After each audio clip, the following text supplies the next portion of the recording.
Hello, my name is Ujunwa. My name is Geneith Pharmaceuticals. And my name is Ada Cosmas. To me, I think equity is the quality of being fair and impartial. It refers to fairness and justice. And I think there is this thing that some people don't understand, that equity and equality go in pari passu. So equality means allocating equal resources or opportunities to individuals or some set of people. But equity is acknowledging, you understand, you acknowledge the peculiar nature of every individual.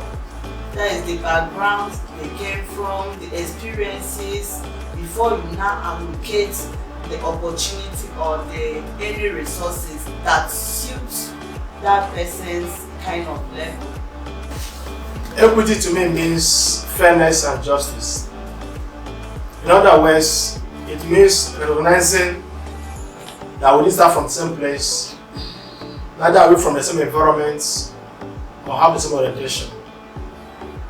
Ensuring that everybody has its rights and opportunities, adjusting imbalances to accommodate everyone's opinion and concern, ensuring that no one is left out in the equation of things, that your right is given to you, that there's no something like favoritism of very one side.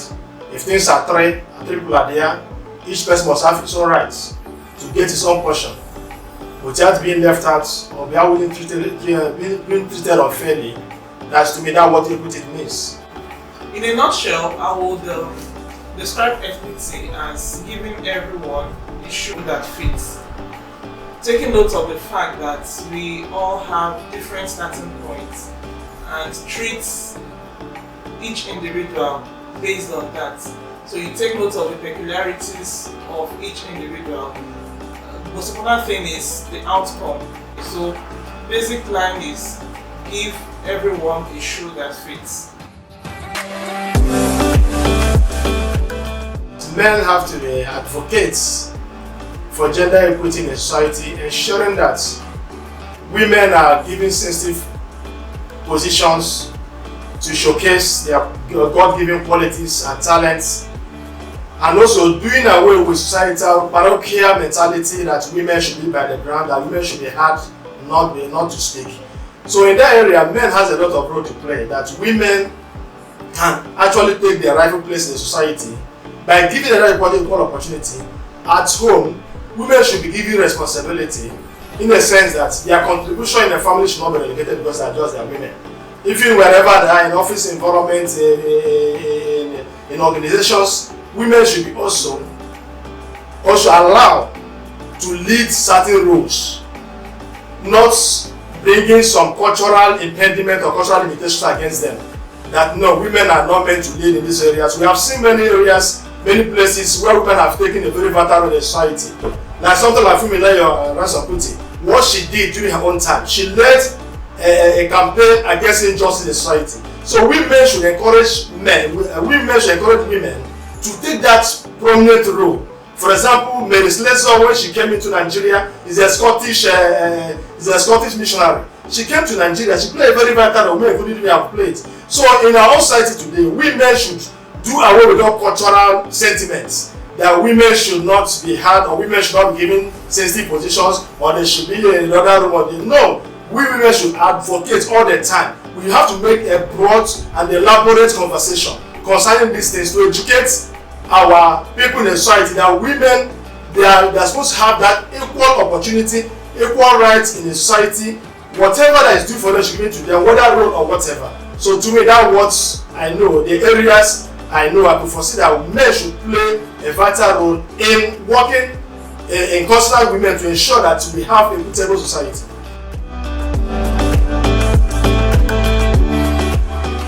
So first of all, in the recruitment process, you must have equity in mind. You don't just look at the qualifications now. Yeah, I know qualifications mean a lot to organizations, but you don't just look at the qualifications, look at the skills. What skills does this individual possess? How can this skill help us on the job? So a lot of times you see some recruitments, they'll have things like, if you don't have masters, if you don't have a particular skill, or if you're not proficient in a particular skill, do not bother applying for the job. But in this case, you would ensure that when you're sending out those vacancies, it's all inclusive to give room for people that might not have those exact qualifications but have the skills. And then when you come for the interview, you give them the room to also express themselves. You ask them for promotion. We ensure that we provide equal opportunities for growth to all staff in the organization. First of all, starts from identifying the individual needs of each staff. What exactly do they need to excel in their job roles? And to do that, you can have a training needs analysis, and where you would identify the peculiarities each staff has, the needs, and train them accordingly to those needs.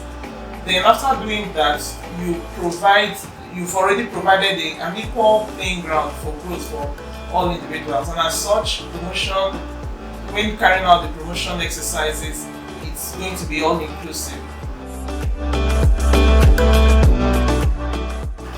In the olden days, there are some decisions that whenever the society or even the family members or some groups wants to take, they will say, women, you are not allowed to come in, because they think that we don't have all it takes to be part of that decision making. So, but I thank God that women of nowadays, we've come to prove ourselves that we have all it takes to take every decision, even in the family, in the society, in the places of work, in the churches and everywhere.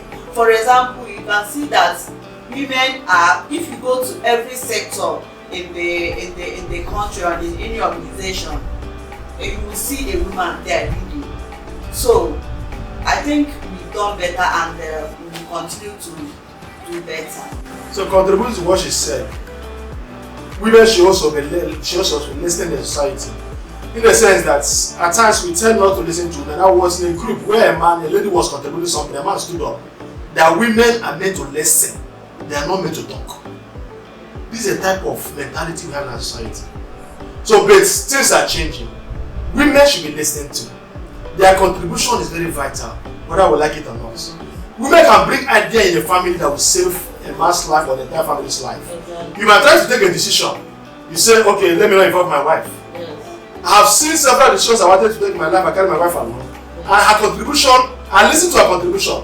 That contribution saved me a lot of stress and a lot of challenges. So in our present society, women should be listened to. Their contribution, their perspective of seeing things different way the men say things. Women are very sensitive to issues. There are areas men are not sensitive. By the time you listen to a woman, you will see that sensitive nature of that aspect of decision you are trying to take. And the minute you harness it and address it and analyze it very well, you will see that contribution alone that woman is making going to save a lot of things. So to me, in our society today, women should be listened to because their contribution goes a long way in bringing some changes, vital changes, and very important changes in our society. Thank you very much for those vital points. Okay, so in addition to what my colleagues here have said, another way we can do that is to give everyone a voice. And how do you give everyone a voice? First of all, know everyone's, like we said in the beginning, know everyone's starting points, know everyone's capability, and then give them a voice, give them room to express themselves, give them room to speak up. If you find out that they are not able to express themselves vocally, there are other means to pass information across. But the most important thing is to ensure that all women are given a voice. They should be allowed to speak out They should be allowed to pass their messages across. They should be allowed to make their points known. We embrace equity in Geneith Pharmaceuticals Limited. Happy International Women's Day! Happy International Women's Day. From all of us at Geneith Pharmaceuticals Limited.